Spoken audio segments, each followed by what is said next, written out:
1 मई महाराष्ट्र दिन सभी और मनाया गया। वहीं भद्रावती में भी महाराष्ट्र दिन पर तहसील कार्यालय और पंचायत समिति कार्यालय में ध्वजारोहण किया गया। तो चलिए नजर डालते हैं इस खबर पर। भद्रावती शहर में महाराष्ट्र दिन बड़े उत्साह में मनाया गया। इस मौके पर शहर के तहसील कार्यालय तथा पंचायत समिति कार्यालय में ध्वजारोहण का शासकीय कार्यक्रम संपन्न हुआ। इसमें ध्वज को मानवंदना दी गई। तहसील कार्यालय के प्रांगण में तहसीलदार राजेश भांडारकर के हाथों ध्वजारोहण किया गया।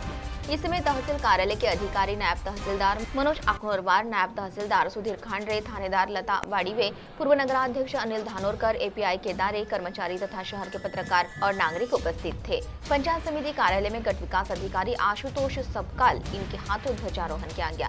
इसमें पंचायत समिति के एबीडीओ बंडू अखनोरवार, गट शिक्षणाधिकारी महाकालकर, कृषि अधिकारी, कर्मचारी तथा शहर के नागरिक उपस्थित थे। इस समय नागरिकों को महाराष्ट्र दिन की शुभकामनाएं दी गई। तो आइए सुनते इस संदर्भ में तहसीलदार राजेश भांडारकर ने क्या जानकारी दी। दिवसाच्या मुख्य प्रशासकीय ध्वजारोहण सोहळा तहसील कार्यालयाच्या प्रांगणात संपन्न झाला। यामध्ये विविध भद्रावतीमधील नागरिक मोठ्या प्रमाणात उपस्थित होते। यावेळेस शासनाची जी महत्त्वाकांक्षी योजना आहे ॲग्रिस्टेक, याबाबत सर्व शेतकरी आणि जनतेला आवाहन करण्यात आलं की जास्तीत जास्त शेतकऱ्यांनी हे ॲग्रिस्टेक कार्ड काढून घ्यावं। या माध्यमातून पुढे शेतकऱ्यांना ज्या पण म्हणजे पीक नुकसानची आहे किंवा PM किसान योजना आहे किंवा पीक कर्ज योजना आहे, यासारख्या विविध शेतकऱ्यांच्या ज्या अनुदानाच्या ह्या ॲग्रिस्टेकच्या माध्यमातून होणार आहे।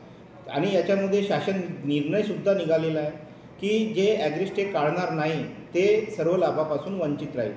तर तहसीलदार म्हणून माझी सर्वांना नम्र विनंती आहे की प्रत्येक शेतकऱ्यांनी तात्काळ जवळचे CSC सेंटरमध्ये जाऊन हे ॲग्रिस्टेक कार्ड काढून देण्याचे मी सर्वांना आवाहन करतो। तो वहीं संवर्ग विकास अधिकारी पंचायत समिति आशुतोष सबकाल ने भी इस संदर्भ में क्या कहा, आप स्वयं सुनिए। नमस्कार, मी आशुतोष संजय सबकाल, गट विकास अधिकारी पंचायत समिति भद्रावती। आपणा सर्वांना महाराष्ट्र दिन व जागतिक कामगार दिनाच्या खूप खूप शुभेच्छा देतो। आज महाराष्ट्र दिनाचं औचित्य साधून माननीय मुख्यमंत्री महोदय यांच्या 100 दिवसाच्या कृती आराखड्याच्या अनुषंगाने आम्ही विविध योजना या ठिकाणी राबवत आहोत व त्याचं आज आम्ही रिव्ह्यू घेतलेला आहे व त्याची पाहणी सर्व कार्यालयीन HOD आणि अधिकारी कर्मचारी यांच्या माध्यमातून केलेली आहे। मुख्यमंत्री माझी शाळा या योजनेअंतर्गत ज्या शाळांनी प्रथम क्रमांक, द्वितीय क्रमांक व तृतीय क्रमांक पटकावलेला आहे त्या सर्व शाळांचं इथं प्रशस्तीपत्र देऊन गौरव करण्यात आलेला आहे। त्याचप्रमाणे स्वच्छतेच्या अनुषंगाने कंपोस्ट खड्डा भरू व माझे गाव स्वच्छ ठेवू या